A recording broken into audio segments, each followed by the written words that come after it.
नमस्कार एवरीवन। नीति शास्त्र चैनल में आप सबका स्वागत है।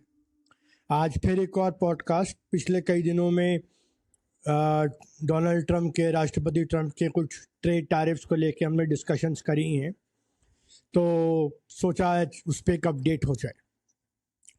तो आप सबको पता है कि 9 तारीख को 90 दिन की अवधि जो थी अप्रैल 9 से वो पूरी हो रही थी। तो उससे पहले हमारे जो नेगोशिएटर्स थे मिस्टर अग्रवाल, वो वहाँ गए हुए थे यूएस नेगोशिएट करने के लिए। और इंडिया ने ना 2 टूक राष्ट्रपति ट्रंप को और उनकी टीम को कह दिया कि देखिए, हम तो एग्रीकल्चर पे, जीएमओ फूड पे, डेयरी पे और इन चीज़ों पे हम अपने कोर इंटरेस्ट पे कॉम्प्रोमाइज नहीं करेंगे। यहाँ तक कि अखबारों में तो एक लेख तक छपा कि आरएसएस के जो संघ के जो भारतीय किसान संघ और ये फाइनेंशियल एक्सप्रेस में इनका भी एक लेख छपा, जहां पे उन्होंने बोला कि हम भी चाहते हैं कि किसानों के हित को नज़रअंदाजी ना की जाए, चाहे वो एग्रीकल्चर हो, जीएमओ फूड हो, सब्सिडीज हो, एमएसपी हो, चाहे वो आपका कहते हैं डेयरी में एनिमल फीड हो, चाहे वो फार्मा पेटेंट्स हो, चाहे वो डेटा लोकलाइजेशन हो। इन चीज़ पे अमेरिका की बुलिंग के आगे हमें कोई कॉम्प्रोमाइज नहीं करना चाहिए। ये स्टैंड दो टूक संघ के ऑर्गेनाइजेशन ने भारत सरकार के फेवर में भी दिया। अब इससे भारत सरकार की जो नेगोशिएटिंग एबिलिटी है अमेरिका के साथ तटस्थ रहने की अपने इस ट्रेड डील में, वो काफ़ी हद तक उनके हाथ जो है दृढ़ हुए कि नहीं, अब हम जो है एक बुली के सामने लड़ सकते हैं और कह सकते हैं कि हमें आपके ये ट्रेड टर्म्स मंजूर नहीं है। खैर, 9 तारीख से थोड़े दिन पहले राष्ट्रपति ट्रंप ने एक नया सिलसिला चालू किया चिट्ठियां भेजने का। अब वो चिट्ठियों में उन्होंने किस किस को कितने कितने टैरिफ लगाए आए थोड़ा देख लीजिए। यूरोपियन यूनियन जो उनका नेटो एलाय है 30%, 30%, दक्षिण अफ्रीका 30%, दक्षिण कोरिया यानी south Korea 25%, Bangladesh 35%, Kazakhstan 25%, Philippines 20, Cambodia 36, Indonesia 32, Myanmar 40, Sri Lanka 30, Thailand 36, Moldova 35, यहाँ तक कि कनाडा इज 35%, पर उसमें यूएसएमसीए नहीं आता है। मैक्सिको 30, अगेन यूएसएमसीए का एग्जेम्पशन है, ठीक है। बॉस्निया 30, टूनिशिया 25, ब्रुनोई 25, जापान 25% में, Brazil 50%, Libya 30, Iraq 40, Iraq 30, Laos 40। अभी तक इन्होंने रशिया पे तो खैर जरूरत नहीं है बिकॉज इनको ऑलरेडी सैंक्शन कर रखा है, और इंडिया पे अभी भी 10% के बेस टैरिफ और 25% के auto tariff, auto components tariff और 50% की स्टील टैरिफ लागू है। रेसिप्रोकल टैरिफ 26% वाले लागू नहीं है, वो 10% के लागू है बिकॉज अभी नेगोशिएशन चल रही है। तो ये तो राष्ट्रपति ट्रंप ने, हमें देखा कि ये राष्ट्रपति ट्रंप ने जो है ट्रेड टर्म्स लगाए हैं। ये इंडिया पे अभी तक लेटर नहीं आया है, थैंक गुडनेस, क्योंकि हम लोग अभी नेगोशिएट कर रहे हैं इन लोगों के साथ। अब ये हमें समझ में आना चाहिए कि ये डील हो क्या रही है। अपने व्यूअर्स को छोटा सा समझा देते हैं। अब ये जो है एक ये मिनी डील है, mini interim deal, what ever you, mini, max, pro max, वो तो आईफोन के वर्जन जैसे आते हैं, तो यहाँ पे भी मिनी डील है। अब उसमें ये टैरिफ डील है।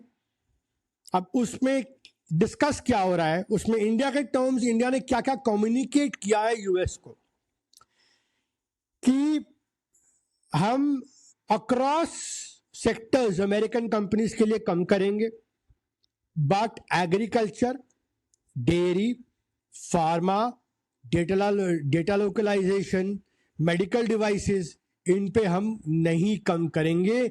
ये जो नॉन ट्रेड बैरियर्स हैं और ये क्रिटिकल वर्टिकल्स है इंडिया के मैन्युफैक्चरिंग के, इंडिया के हेल्थ केयर के, इंडिया की फूड सिक्योरिटी के।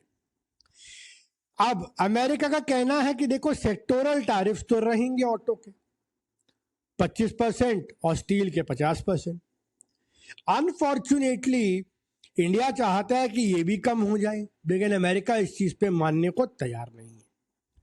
अब दोनों कंट्री जो है अपनी मैक्सिमलिस्ट पोजीशन से नेगोशिएट कर रही है। अब इंडिया एक कुछ हद तक 10% बेस टैरिफ मानने को तैयार हो भी जाएगा, लेकिन वो एंटी बीस पे तो बिल्कुल, नॉन ट्रेड बैरियर्स पे तो बिल्कुल नहीं मानने वाला है। इंडिया हैज ऑल्सो ऑफर्ड कि चलिए हम अमेरिका से कुछ ऑयल, कुछ एलएनजी ले लेते हैं ट्रेड डेफिसिट बाय करने के लिए, मतलब कम करने के लिए। ऑलरेडी सुनने में आया कि one of India's biggest oil and gas conglomerates is importing American LNG to a large extent. Similarly कोई मिलिट्री ट्रांसपोर्ट डील भी हो सकती है, मतलब F-35 तो नहीं आएंगे, उनका तो एग्जैक्ट वैसे खराब पड़ा है केरला में लावारिस की तरह, बट बाकी कोई और मिलिट्री ट्रांसपोर्ट जेट्स की, नेवल सर्वेलेंस जेट्स की कोई डील हो सकती है। अभी 6 अपाची भी उनके देने बाकी हैं, और जिसकी जिसके जिसके बदले में या एवं में हम लोगों को तेजस इंजन का सप्लाई मिल सकता है। अब ट्रम्प को ये बहुत ज़रूरी है, तो वो तो खैर बाद में आते हैं। साथ साथ में हम लोग जो है कोटास देने को तैयार हैं। अब कोटा डील हम इसलिए देने को तैयार हो रहे हैं क्योंकि हम कहते हैं कि देखिए आपको हम American walnuts, blueberries, American what you से वॉशिंगटन एप्पल, इसके हम कोटास फिक्स कर देंगे। हम उनके बदले में कह रहे हैं कि हमारे जो लेबर इंसेंटिव सेक्टर है, textiles, leather, garments, James and jewellery, जो लेबर इंटेंसिव सेक्टर है, इस पे भी हमारे कोटा फिक्स किए जाए। Eight the same time America semiconductors पे और एआई जीपीयूज पे वर्ल्ड ओवर उस पे जो है टाइट कंट्रोल्स बिठाना चाहता है, बिकॉज वो अपनी क्रिटिकल टेक्नोलॉजी लोगों के साथ शेयर नहीं करना चाहता है। यहाँ तक कि वो तो एआई जीपीयूज कितने दिए जाएंगे वर्ल्ड में, उस पर बाइडेन एडमिनिस्ट्रेशन ऑलरेडी 50,000 का कोटा लगा के जा चुका है। एलाइज अलग, नॉन एलाइज अलग, फ्रेंड एडवर्सरीज अलग। तो अमेरिका ने ये एक ग्रेडेबल सिस्टम बना दिया है। तो ये हम लोगों ने कुछ चीजें देखी कि किस तरह ये नेगोशिएशन चल रही है, और अब तो सुनने में आ रहा है कि इंडियन टीम भी दोबारा वापस अमेरिका जा रही है for negotiating the agreement with America. And so far we have not been tariff via letter, and we have managed to negotiate and not surrender our non-trade barriers is a big achievement in itself. ठीक है। अब Trump administration ने आप देखेंगे China पे 30% का tariff लगा रखा है, और चाइना ने उन पे जो है 10% का टैरिफ लगा रखा है। 10-30 की डील हुई है। अब लेकिन उसमें उसके बदले में उन्होंने क्या किया? उसके बदले में यूएस कॉमर्स डिपार्टमेंट ने लीडिंग चिप डिजाइनर सॉफ्टवेयर जो है ना, प्रोवाइडर है ना, सेनॉप्सिस, कार्डेंस डिजाइन, जर्मन का सीमेंस एजी, इन लोगों को लाइसेंस चाहिए था यूएस स्टेट डिपार्टमेंट से to supply the chip designing software to China. अब वो रिक्वायरमेंट जो थी, अब वो नो लॉन्गर, जो उन्होंने कर्व्स लगाए थे वो हटा दी। सीमेंस का पूरा इन्होंने जो है एक्सेस जो है रिस्टोर कर दिया software technology to Chinese customers, and Synopsys के जो है वो भी उसको सर्विसेज रिज्यूम कर रहे हैं। उसके बाद वॉशिंगटन ने ये भी बोला है कि वो जो है चिप डिजाइनिंग सॉफ्टवेयर और इथेन सप्लाई भी रिज्यूम कर दी है, और चाइना को जेट इंजन और जेट के जो क्रिटिकल कंपोनेंट्स है वो भी अलाउ कर दिए, प्रोवाइडेड कि बीजिंग अपना रेयर अर्थ मिनरल्स की डील ऑनर करेगा, जो बीजिंग कर रहा है।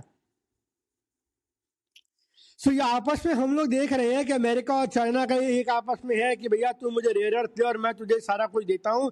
सो ये एक क्या दिखाता है? ये दिखाता है that America has now realise कि उनको रियलिटी समझ में आ गई है।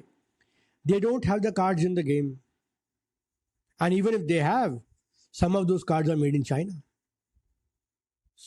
अब उस दौरान खबर आती है कि राष्ट्रपति ट्रंप ऑकस को रिव्यू करना चाहते हैं। फिर वो जापान को टारगेट कर रहे हैं, कह रहे तुम मेरा राइस नहीं ले रहे। जापान कहता है मैं अपने फार्मर्स को बचाने के लिए, अपनी राइस फार्मिंग बचाने के लिए मैं तेरा राइस तो नहीं खरीदूंगा।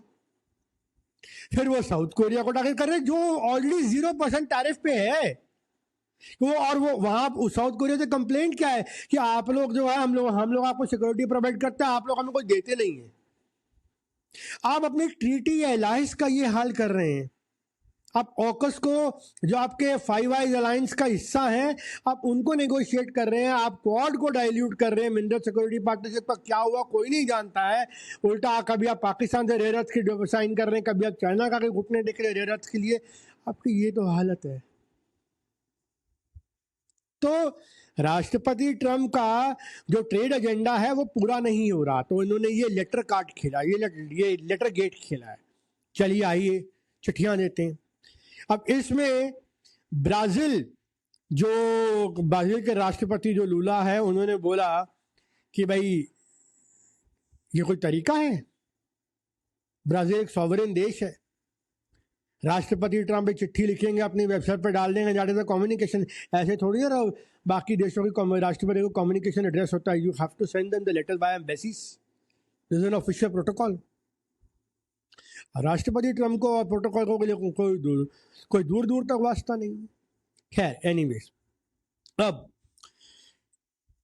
इसी दौरान वहां पे ना ब्रिक समिट होता है रियो डी जेनेरो में 2025 की, जहां पे शी जिनपिंग नहीं जाते हैं for reasons best known to him. People have speculated कि इंडिया की वजह से नहीं गए। कोई कहता है अंदर कू चल रहा था, कोई कहता है मिलिट्री पर्च चल रही थी, कोई कहता है जी में go out. I don't know what, there are many theories going around about it.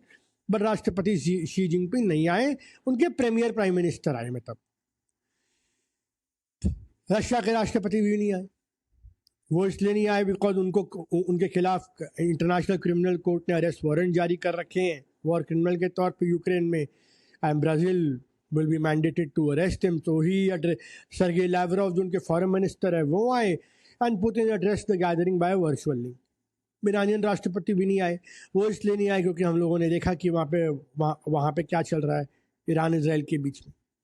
Eight the same time Narendra Modi ji हमारे प्रधानमंत्री गए और उनका एक भव्य स्टेट विजिट था जो बहुत सक्सेसफुल रहा। अब ब्रिक्स डिक्लेरेशन में ना एक बड़ी इंटरेस्टिंग है, वी वॉइस, वो बोलते हैं we voice serious concern about the rise of unilateral tariffs and non-trade measures which distort and are inconsistent with WTO rules. The BRICS declaration further says it threatens to further reduce the global trade. Such measures will threaten to reduce the further global trade, affecting the prospect of global economic development. अब ये दिखाता है कि हम लोग जो है virtually, आप ये चीज देखिए कि वर्चुअली इस टाइम पे what we have come to is एक धड़ा है, एक ग्रुपिंग है ब्रिक्स प्लस की, जिसमें India, Russia, south Africa, China, Egypt, Indonesia, Iran, ये सारे मेंबर्स भी आते हैं, who are now willing to call out United States even without taking a name कि उनकी जो ये पॉलिसीज है, ट्रेड पॉलिसीज, ये गलत है। ये पॉलिसी जो है, ये पॉलिसी ज्यादा देर तक जो है ये चलती नहीं है। ठीक है, अब यहां पे जैसे मैं आपको बताता हूँ, when I say the BRICS plus, so I let us talk about first Japan, because Japan is not part of the BRICS technically, but वो उनका क्या स्टैंड रहा ट्रेड पे वो भी देख लेते हैं। अब फॉर्मर प्राइम मिनिस्टर जो किशिडा थे वो बोलते हैं, we can not allow a country that seeks to impose its will through force to shape the international order. At the same time the prime minister of Japan Ishiba recently remarked, we must make greater efforts to become more independent from United States. This is a battle for our national interest.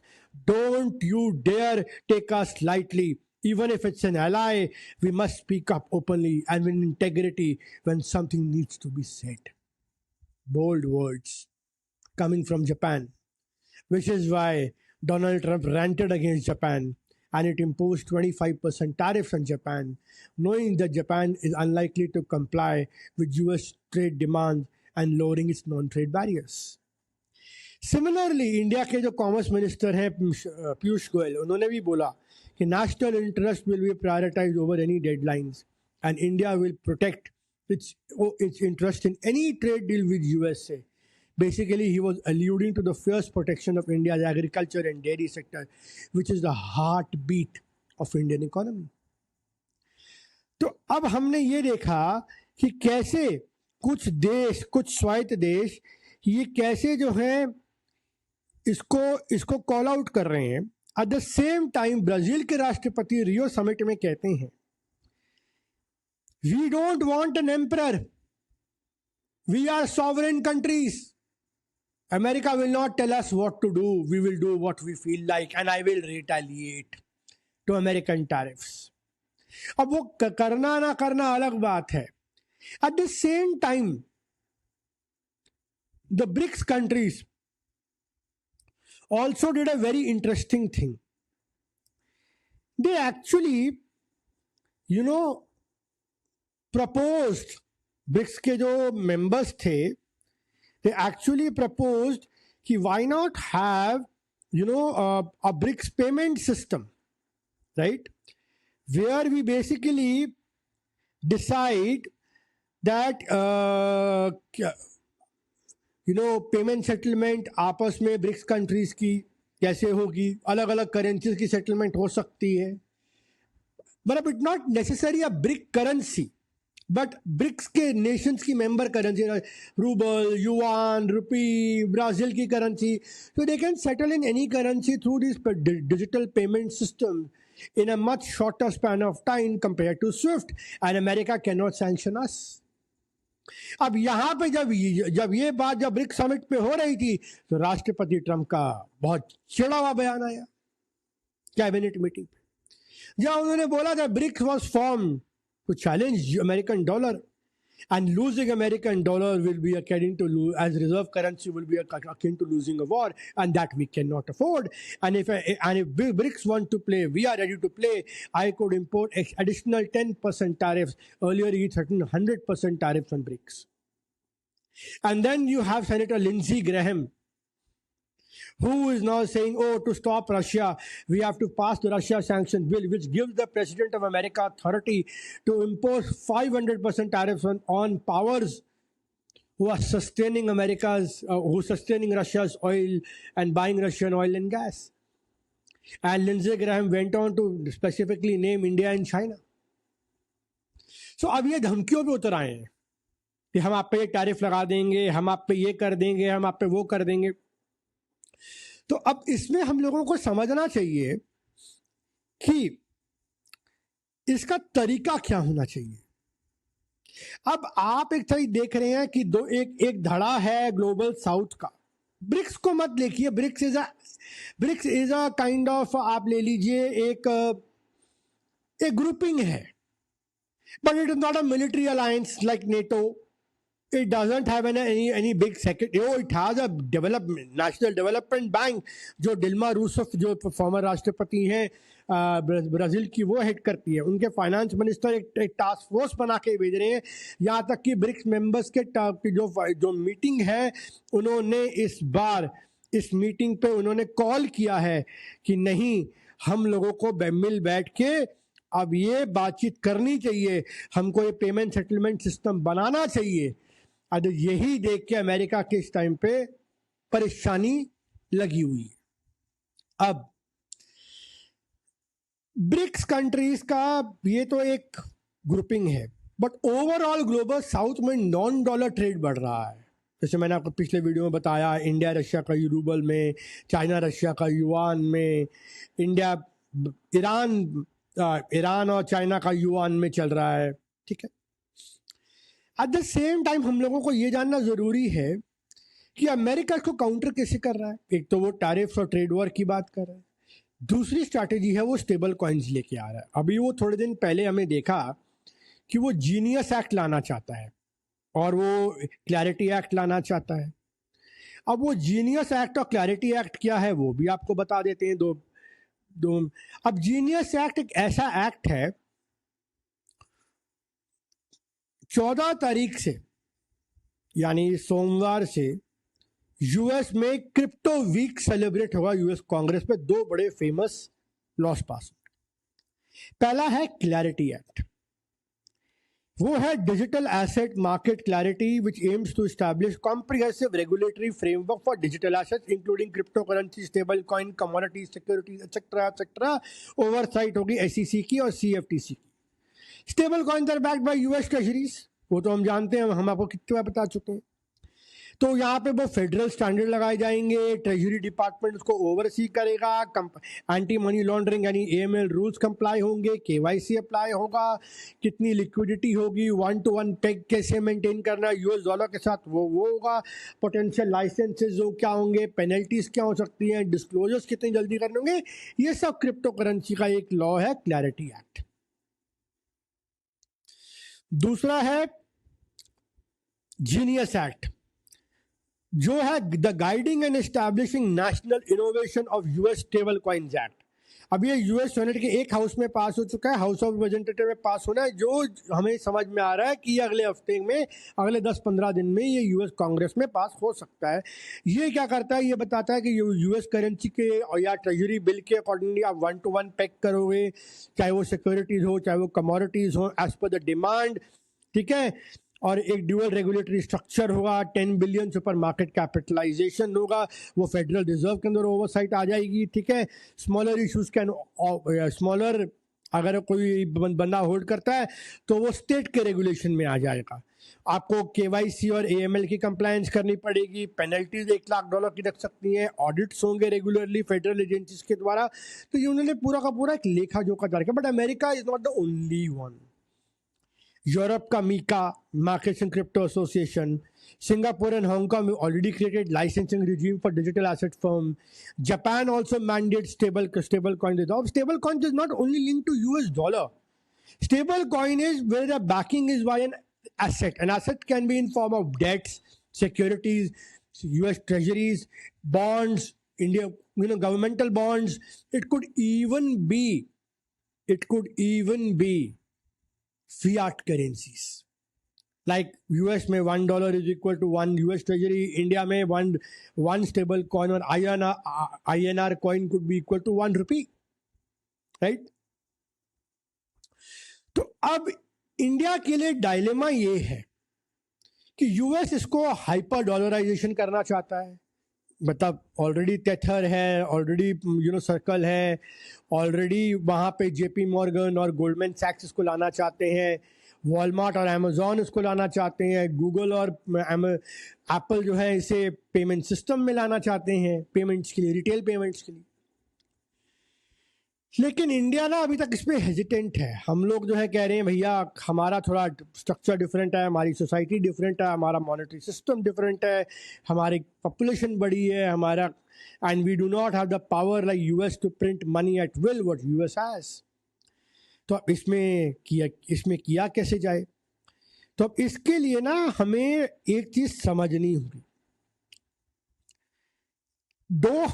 हमारे यहाँ हम bitcoins को regularly हम लोग वो नहीं करते हैं, मतलब we don't accept as a legal tender, but we have 30% tax on crypto gains. तो अगर हम, अब ये हाइपोथेटिकल सिनारियो है मेरे ऑडियंस के लिए, I am just going on an hypothetical imaginative scenario and I wish really hope RBI and the government, मैंने आज ट्वीट भी किया, लोग उसको समझें, मैंने इसीलिए वीडियो बनाया है। अब RBI अगर क्रिप्टो करेंसीज बनाता है peg to Indian rupee 1:1 backed by reserve for equivalent assets, ठीक है, तो ये पोटेंशियल टूल बन सकता है US डॉलर और स्विफ्ट को बाईपास करने के लिए ग्लोबल ट्रांजैक्शंस में। अब ये इसका बैकड्रॉप आप समझिए कि US हमें थ्रेटन कर रहा है, कभी भी रिजर्व सील कर सकता है, जैसे रशिया के दौरान उन्होंने यूक्रेन में करे, 500% का टैरिफ वो लगा रहा है। आप ईरान के साथ ट्रेड नहीं कर सकते, आप रशिया के साथ, बिकॉज वो US कंट्रोल सिस्टम है स्विफ्ट वाला, जो ग्लोबल फाइनेंशियल सिस्टम जो 1945 के बाद का चल रहा है। अब इंडिया की इन्फ्लुएंस बढ़ रही है स्पेशली ब्रिक कॉइन्स पे, so stable coins can be a very good part of to reshape the cross border payment system and remittances. अब स्विफ्ट सिस्टम जो है 11,000 फाइनेंशियल इंस्टीट्यूशन ओवर 200+ कंट्रीज इस्तेमाल करती हैं। ये क्रॉस बॉर्डर पेमेंट्स को settle करता है, बट ये 1 से 7 दिन लगाता है और 10% की फीस लेता है कई ट्रांसफर्स पे। यूएस डॉलर जो है डोमिनेट करता है 80% of the global trade transaction and 49% of it happens through SWIFT transaction, giving US significant control over international finance. अब अगर हम रुपी बैक्ड स्टेबल कॉइन लाते हैं जो ब्लॉकचेन टेक्नोलॉजी पे होगा, एक decentralised alternative, this could enable a near-term settlement in 5 seconds with minimal fees, bypassing SWIFT and the corresponding banking network. By denominating transactions, अगर हम INR में लेके जाते हैं, हम लोग डॉलर में भी घटा सकते हैं, एंड कंट्री जो उसको एक्सेप्ट करने को तैयार है, ब्रिक्स में हो गया, रशिया हो गया, ईरान हो सकता है, इवन चाइना हो सकता है, even African nations, even Middle Eastern nations might be willing to accept our INR coin, right? Because it has a peg with the official currency of the government of India and backed by a regulator and the regulations sponsored made by the RBI. अब for example ले लीजिए, अब India की annual remittances हैं 129 billion dollar की, और traditional charge है 3 to 7%. It can be reduced to 50%. Imagine the amount of money coming in, the savings being made. और इतना बड़ा डायस्पोरा है आपका, अफ्रीका में लोग काम करते हैं, मिडिल ईस्ट में इंडियंस काम करते हैं, अमेरिका में काम करते हैं, यूरोप में काम करते हैं। अगर remittances directly without under surveillance of Swift और डॉलर एक क्रिप्टो चैनल के जरिए इंडिया में आ रहे हैं, तो ये कितना बढ़िया सिस्टम बन सकता है हमारे लिए, ये सोच के देखिए। आगे चलते हैं। फॉर एग्जाम्पल, एक इंडियन एक्सपोर्टर है जो INR पे स्टेबल कॉइन देता है फॉरेन बायर को, जो वहां जाके उसको लोकली कन्वर्ट कर सकता है। He can avoid the dollar conversion arbitrage and exchange rate risk.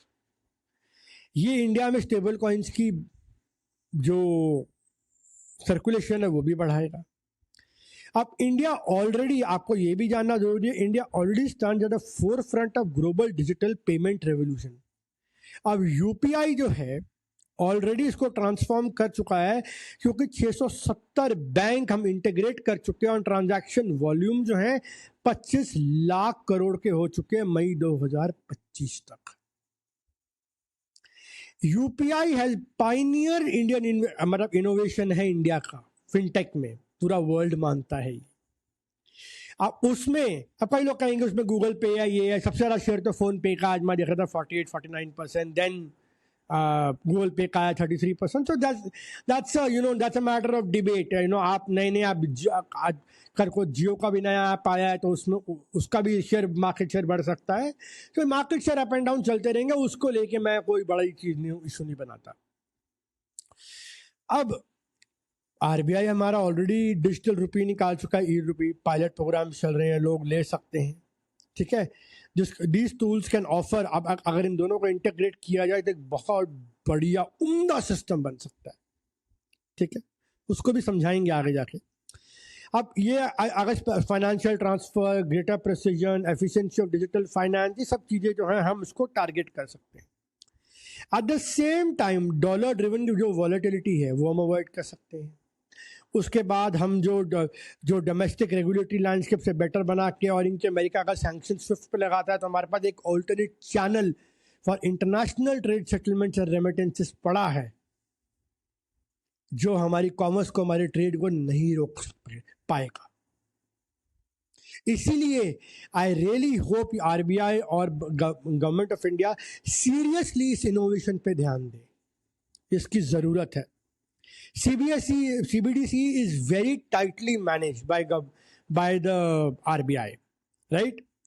तो अगर हम ये चीज करते हैं तो हमारे कॉर्पोरेट्स, हमारे industrialist, they can settle money between two countries for contracts, automated contracts जो होते हैं यहाँ पे, and we can do trade settlements for trade, including for countries sanctioned like Iran and Russia outside the US dollar and SWIFT. How good it will be? Imagine ये adoption कितना बड़ा हो जाएगा अगर हमारा जो पूरा NRI डायस्पोरा का lakhs and crores of Indians who live outside, if they also start sending remittances through crypto via India with minimal tax। लेकिन इसके लिए हमें रेगुलेशंस बनाने पड़ेंगे। अब वो रेगुलेशंस क्या होंगे? अब वो रेगुलेशंस जो है हम लोग ये बना सकते हैं कि reserve bank of India can adopt a hybrid blockchain model, ठीक है, जहां पे INR stable coins, INR backed stable coins are used for cross-border settlements of this, trade settlement, remittances, and automated contracts, include seamlessly integrated with digital rupee. अब ये और साथ में UPI तो है, ये तो 3 लेयर्ड सिस्टम है. जहाँ तक इंडिया की रिटेल की बात आएगी तो यूपीआई सिस्टम चल रहा है. We need not even worry about it because we do not want Indian savings and the bank deposit and FDs to transition towards the stable coin, because उससे banking system का जो पूरा का पूरा एक फाइनेंशियल सिस्टम का जो base है, डिपॉजिट बेस है, वो हिल जाएगा. बैंक लेंडिंग रुकेगी, एनबीएफसी लेंडिंग रुकेगी and ultimately system will collapse. So we do not want the financial system to collapse. इसीलिए रिटेल में we should continue with the UPI model. But to safeguard India against US dollar fluctuations and the kind of bullying what we saw of US of Russia and sanctioning of SWIFT network, we need to create this hybrid model जहाँ पे INR coins are used for institutional cross-border settlements, smart contracts, automating settlements. अब जैसे आपने एक hyper laser बनाया जिसपे जैसे कि ट्रेड डॉक्यूमेंट्स वेरीफाई किए तो जो इंपोर्टर है वो एक्सपोर्टर को INR कॉइन्स जो है रिलीज कर सकता है. सेटलमेंट डेट 2 से 5 दिन में, कई मिनट्स में आ सकता है. ठीक है.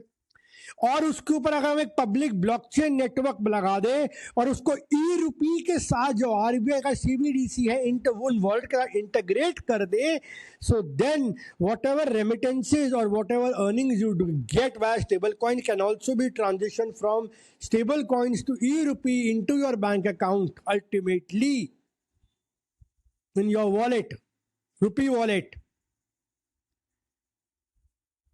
without any transaction fee and without dollar getting to know or US system or SWIFT getting to know कि ये किसके जरिए पास हुआ. आपने INR आपने कॉन्ट्रैक्ट किया ईरान में, फॉर एग्जाम्पल आपने उसका पेमेंट कर दिया या आपने काम पूरा किया, ईरान से पेमेंट आया आपको INR कॉइन्स में, उसको आपने ई रूपी के जरिए अपने वॉलेट में ट्रांसफर किया और आपने अल्टीमेटली अपने वॉलेट से पैसे विड्रॉ कर लिए.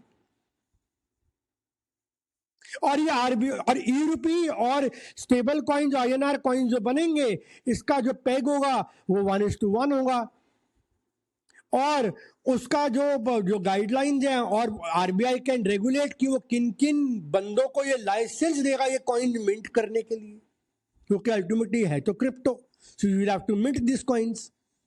उसके लिए आपको पावर और एनर्जी की जरूरत है. So RBI could provide licence to X company, Y company, Z company, X NBFC, Y NBFC और X बैंक और Y bank,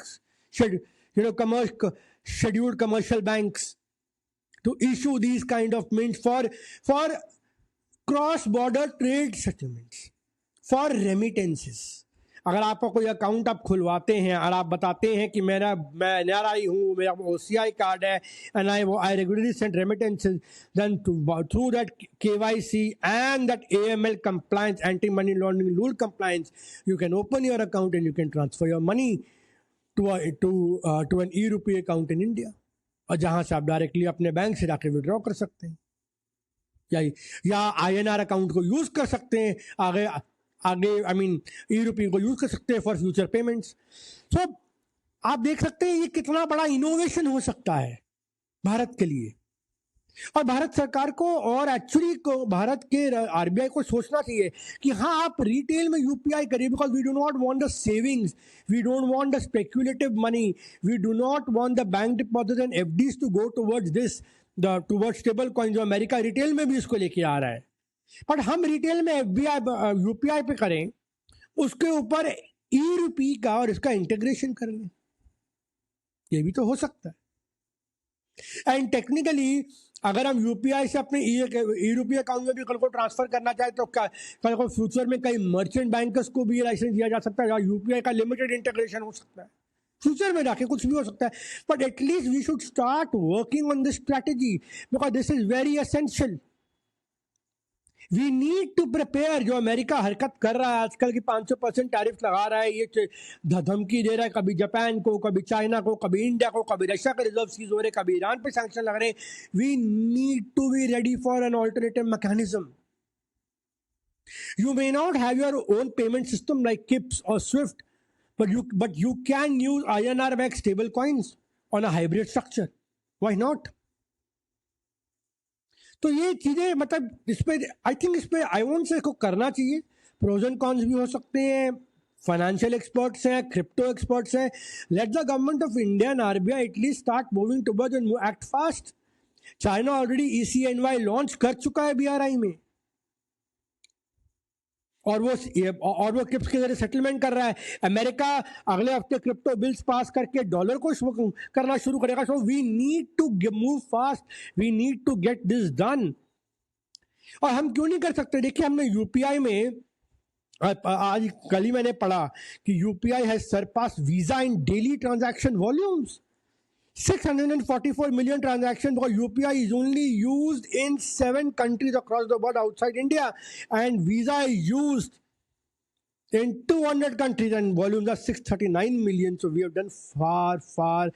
We have revolutionized fintech. अगर हम UPI स्केल अप कर सकते हैं, तो हम INR कॉइन्स क्यों नहीं स्केल अप कर सकते for trade settlement, for automated contracts and remittances.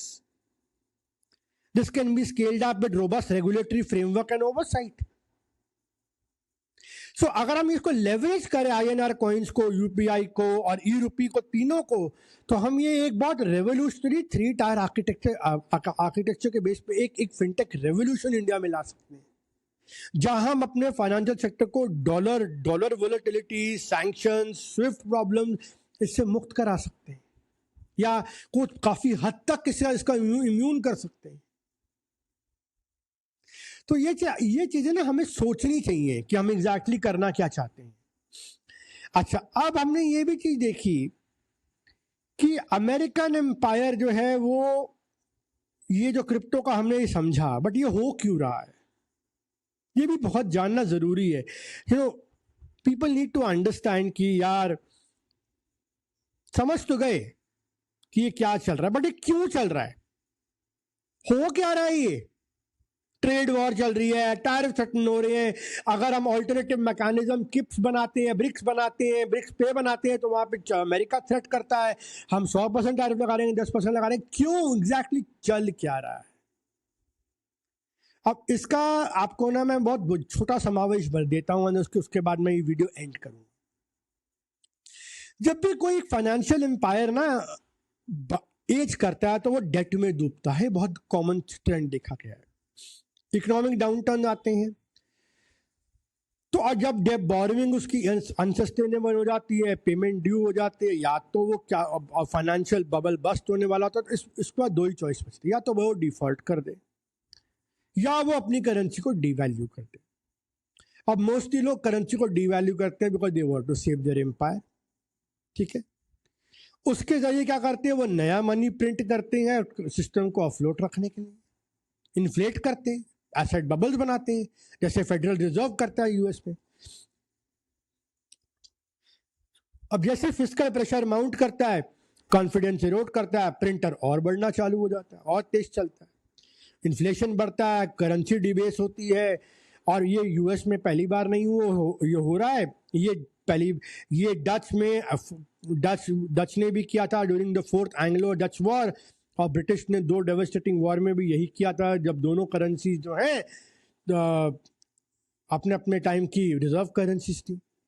और एक टिपिंग पॉइंट आता है जब ये एम्पायर जो है गिव इन कर देते हैं. अब अमेरिका ऑलरेडी ऐसे 3 मेजर डेट फाइनेंस बूम्स देख चुका है मिड 20th सेंचुरी से. .com बबल बस्ट में प्रिंटर चला था फेडरल रिजर्व का. सब प्राइम मॉर्गेज क्राइसिस 2007-8 में बहुत बड़ा इनका प्रिंटर चला, और फिर कोविड में उनमें देखा कि इन्होंने कैसे मैसिव बबल इन्फ्लेट किया. ईच टाइम फेडरल रिजर्व ने प्रिंटर ने और तेज काम किया, और पैसा प्रिंट किया, स्टिमुलस दिया, आर्टिफिशियली मार्केट्स को इन्फ्लेट किया. लेकिन अब वही पैसा, वही फ्री लिक्विडिटी इनके लिए गले की फांस बन गई है, इनके लिए पॉइजन बन गई है. इनका डेट $35 ट्रिलियन हो चुका है. इनका डेफिसिट 7% पे पहुंच चुका है। $7 ट्रिलियन का डेट ड्यू फॉर रिन्यूअल है अगले 2 महीनों में, और इंटरेस्ट रेट और बॉन्ड यील्ड्स कम नहीं हो रही हैं, ये हम पहले भी बात कर चुके हैं। तो American empire is frantically trying to save itself, not through innovation और strength, but through control, coercion and the illusion of solvency. Trump administration अब क्या कर रहा है, आपको ये बचाने के लिए अपने आप को, फेडरल रिजर्व को बोल रहे भाई तू इंटरेस्ट रेट काल, पावल को तो वो मोरॉन भी बोल चुके हैं, क्या क्या सुबह आए दिन गाली देते हैं, ठीक है। मनी प्रिंट कर, प्रिंटर चालू कर, इन्फ्लेट कर डेट को and create an asset bubble once again, वही तो चाह रहे हैं। और ये मुझे लगता है ये लास्ट हुरा ऑफ द एम्पायर जैसे होता ना, ये इनको वैसा प्रतीत हो रहा है।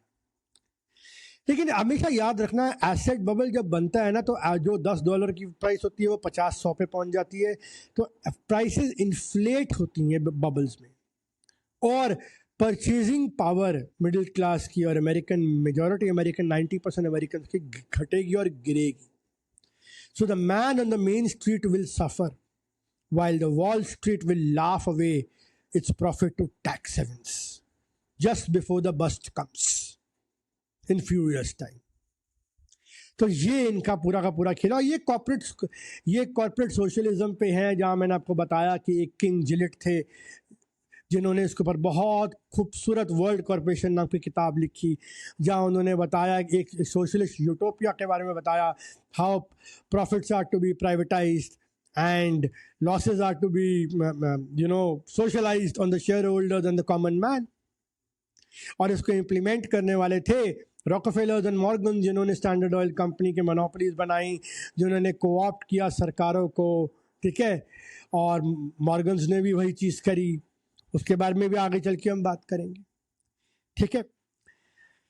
अब ये क्या करेगा, जब ये एसेट बबल बनता है और इन्फ्लेशन बढ़ता है और सब होता है, एलीट तो निकल जाएगी पैसा लेके टैक्स हेवन में टाइम से पहले, उनको पता है कि कब बस्ट होने वाला है। मरेगा मेन स्ट्रीट वाला आदमी जो 401 के प्लान, रिटायरमेंट प्लान, स्टॉक पे पैसा लगाया, वो डूबता है अल्टीमेटली, ठीक है। अब रिच और पुअर बढ़ेगा, रेशियल एथनिक लाइन्स बढ़ेंगी, आइडियोलॉजिकल कॉन्फ्लिक्ट्स बढ़ेंगे, सोशल स्ट्राइव बढ़ता है, लिविंग स्टैंडर्ड्स घटेंगे। इससे क्या होगा, पॉलिटिकल स्पेक्ट्रम और पोलराइज होगा। लेफ्ट बोलेगा कि वेल्थ रिडिस्ट्रीब्यूट करो, राइट बोलेगा नहीं, एलीट प्रिविलेज अलग होनी चाहिए, capitalism, free market. Taxes rise करेंगे, कैपिटल बाहर जाएगा, बिलियनियर्स जो हैं वो फेयर करते हुए बाहर जाएंगे, और अल्टीमेटली वो लोग जो हैं private walls, crypto currencies, gold और फॉरेन रियल एस्टेट में पैसा लगाएंगे। और जब ये चीज़ चालू होती है तो वो एम्पायर अंदर से हॉलो आउट करना चालू करता है, और फिर वो डेस्परेट होकर इसको रोकने की कोशिश करता है। अब वही यूएस गवर्नमेंट जो है टाइटर कैपिटल कंट्रोल्स लगा सकती है, रेगुलेटरी क्रैकडाउन्स कर रही है, and those was seeking to exit the sinking system, उनको उन पे क्रैकडाउन। अगर टिम कुक ने वो अपना प्लांट इंडिया से अमेरिका मूव नहीं किया तो 25% tariff. What is so exceptional about Apple? Peter Navarro said, right? Apple is ultimately an American company, must comply with American rules. It must generate American employment. Why India? तो आप समझ रहे हैं कि ये किस रास्ते पे ये एम्पायर जा रहा है। और जब ये पैनिक फैलना चालू होता है तो प्रोडक्टिविटी गिरती है, इकोनॉमिक पाई श्रिंक करती है, और ये बहुत ब्रूटल हो जाता है आगे जाके। और फिर यहाँ पॉपुलिस्ट स्ट्रॉन्गमैन आते हैं लेफ्ट और राइट के, जो कहते हैं मैं ही हूँ जो आपके पूरे केओस में से ग्रेटनेस दूंगा, जो आपको डिसिप्लिन करूंगा, जो डिसेंट को क्रश करता है, एनिमीज को सबड्यू करता है, कहता है मैं आपको अपनी पुरानी ग्लोरी वापस दिलाऊंगा। ये टेक्स्ट बुक शायद हमारी सुनी हुई है, 2024 के डोनाल्ड ट्रंप का कैंपेन यही बोलता था। अब यूएस इस जंक्शन पे खड़ा है अपनी करेंसी को डिफेंड करने के लिए, because that is only that is US dollar.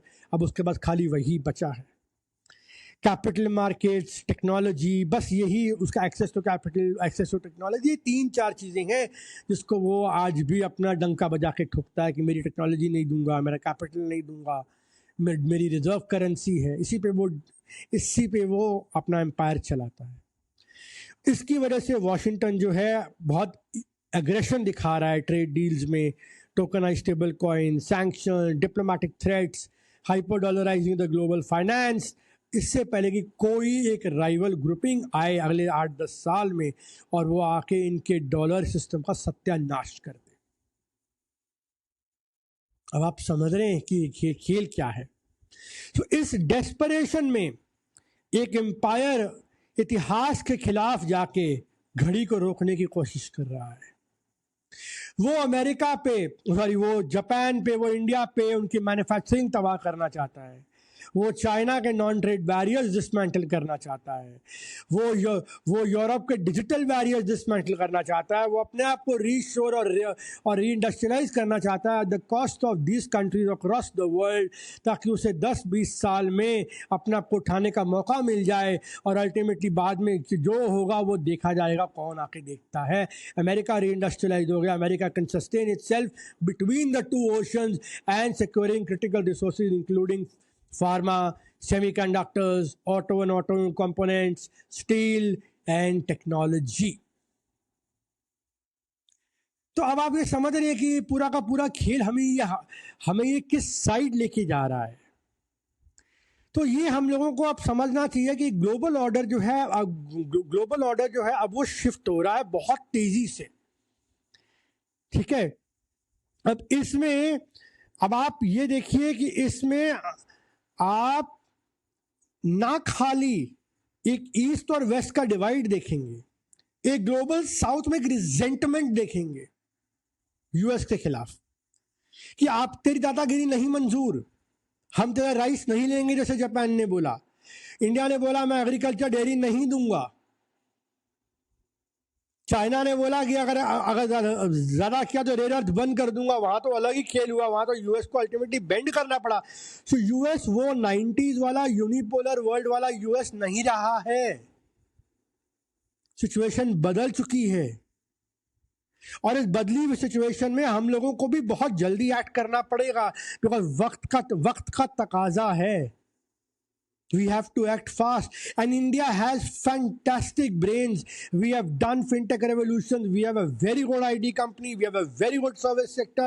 We have a fantastic agriculture base, and we have a good, manufacturing base coming up. And ultimately, even if we agree to certain deals with US, so it should be, like a win-win for both of us. Why not? अगर जैसे खबर आई कि US शायद हमारे पे सबसे lowest tariff लगा सकता है अगर हम डील के लिए मान जाए, हाँ बिल्कुल। अगर हम नॉन जीएमओ कॉर्न और नॉन जीएमओ सोयाबीन लेना चाहते हैं फॉर इंडस्ट्रियल रीयूज तो ठीक है, लेकिन जीएमओ नहीं लेंगे। आप कहिए कि हम डेयरी का वो फूडस्टफ्स लेंगे आपके लिए, वो हे लेंगे, non veg hay for our cattles and calf. Sorry, हम अपने रिलीजियस सेंटिमेंट को आपके लिए ऑल्टर पर सैक्रिफाइस नहीं करेंगे। हम अपने मेडिकल डिवाइसेस, जो हमारे एसेंशियल डिवाइसेस यूज होते हैं, हार्ट, स्टेंट्स, नी इम्प्लांट, हम उस पर कॉम्प्रोमाइज नहीं करेंगे। हम अपने आईपीआर पे कॉम्प्रोमाइज नहीं करेंगे। हम अपने डेटा सॉवरेंटी पे बिल्कुल कॉम्प्रोमाइज करेंगे। येट हम आपके स्टारलिंक को, आपकी टेस्ला को इन्वाइट करेंगे, आइए, इंडिया आपके लिए स्वागत करता है। We are a country which is willing to work with the world, work with America. At the same time, we are willing to work with China, but not at the cost of our sovereignty. अब हमने ये भी news पढ़ी कि India की API Reliance China पे घटता जा रहा है, चाइना को सब्सिडाइज करना पड़ा to sustain its export to India. धीरे धीरे हमारी पीएलआई स्कीम्स भी असरदार ही हैं। तो ऐसा नहीं है कि काम नहीं हो रहा है। इस भारत सरकार ने बहुत काम किया है और ये बहुत अच्छे तटस्थ स्टैंड ले रहे हैं ट्रेड डील को लेके। इसके लिए हमें इनकी पीठ थपथपानी चाहिए और इनको शाबाशी देनी चाहिए कि ये नेशनल इंटरेस्ट में काम कर रहे हैं। तो ये हमें समझना चाहिए, लेकिन हमें ब्रॉडर टर्म में ना हमें ये भी समझना चाहिए कि ग्लोबली अक्रॉस द वर्ल्ड जो हो रहा है, चाहे वो यूरोप में हो, चाहे वो चाइना में हो, ओलिगार्की मॉडल लेके, Shanghai oligarchy in form of state own enterprises, चाहे वो रशिया की क्लेप्टोक्रेसी हो जिसमें ओलिगार्क्स और व्लादिमीर पुतिन के जो काम करते हैं, चाहे वो अमेरिका की वॉल स्ट्रीट हो, सबका जो ब्लूप्रिंट है ना वो सेम है। जो मैंने आपको बताया कि जो वो ब्लूप्रिंट है कॉर्पोरेट सोशलिज्म का, ठीक है। और उस कॉर्पोरेट सोशलिज्म में जो रॉकफेलर्स थे, उन्होंने बहुत एक अच्छा सा उन्होंने एक बहुत अच्छा सा कोट दिया जो कहता है, या जो हमें समझ में आती है, इसका अगर मैं समावेश करना चाहूं तो वो कहता है कि you cannot do without co-opting the state and ultimately आपको मोनोपोली बनाना ही पड़ता है। अब टू कोट, ठीक है,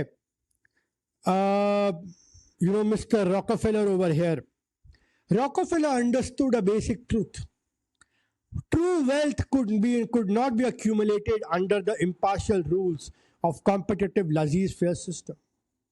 As Rockefeller saw it, the only sure road to acquisition of massive wealth was monopoly. Drive out competition, reduce competition, eliminate laissez-faire, and above all, get state protection for your industry to compliant politicians and government regulations. इसके खिलाफ अगर आपको याद होगा, Rockefeller biographer जो Ron चेरनॉव है, उन्होंने लिखा कि स्टैंडर्ड ऑयल का जो सक्सेस था, that was because of genius of co-opting the government. Similarly Andrew Carnegie also build a vast empire, ठीक है, but it was JP Morgan who turned it into a monopoly. In 1901, Morgan orchestrated the creation of US Steel, the world's first billion-dollar corporation, American steel production. The most candid confession came from Frederick Clemson Howe, a lawyer politician whose book, Confession of a Monopolist of 1906, says, "This is the story of something for nothing, of making the other fellow pay." This making the other fellow pay, of getting something for nothing, explains the lust for franchises, mining rights, tariff privileges, railway controls, tax evasion. All these things mean monopoly, and all monopoly is bottomed on legislation, and all monopoly laws are born in corruption. In other words, monopoly was not a market outcome, it was a political one. Privilege was bought, laws were shaped to secure it, and the public bore the cost. ये model है, और यही model जो है, ये जो मेरा पूरा इस पे नीति शास्त्र पे कॉर्पोरेट सोशलिज्म का आर्टिकल है, nitiशास्त्र.substack.com, आप पिछले 3-4 आर्टिकल्स इन चीज़ों पे पढ़ लीजिए तो आपको इस पे ये चीज़ें मिलेंगी. तो इसके साथ मैं ये अपना पॉडकास्ट ख़त्म करना चाहूँगा. आई विश आप सबको पसंद आया. Do like and share this podcast and subscribe to my channel. Thank you so much everyone. I wish you join me once again. Namaskar.